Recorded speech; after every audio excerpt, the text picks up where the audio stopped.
પાણીમાં ડૂબતા માણસને બચાવશે. રેસ્ક્યુ ક્રાફ્ટ મશીન રિમોટ કંટ્રોલથી ઓપરેટ કરાશે.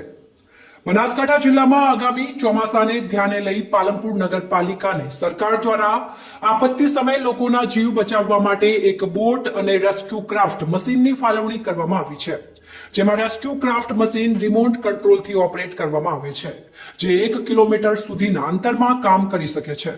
જેથી દાંતીવાડા ખાતે આ મશીનનું ટેસ્ટિંગ કરવામાં આવ્યું હતું, જેમાં દાંતીવાડા ડેમની પાછળના ભાગે પ્રસાર થતા પાણીમાં એક યુવક ડૂબી ગયો છે એવી મોકડ્રીલ કરી હતી, જેને રેસ્ક્યુ ક્રાફ્ટ મશીનને રિમોટ કંટ્રોલ દ્વારા ઓપરેટ કરી મશીનને નદીમાં મોકલી ડૂબતા યુવકને બચાવીને કિનારા સુધી લાવવામાં આવ્યું હતું. પાલનપુર નગરપાલિકા ફાયર વિભાગને ફાળવેલી બોટનું પણ ટેસ્ટિંગ કરવામાં આવ્યું હતું, જેથી આગામી સમયમાં ચોમાસામાં પૂર તેમજ નદીમાં ડૂબતા માણસને બચાવવા અને આપત્તિ સમયે લોકોના જીવ બચાવી શકાય તે માટે મશીનનું ટેસ્ટિંગ કરવામાં આવ્યું છે.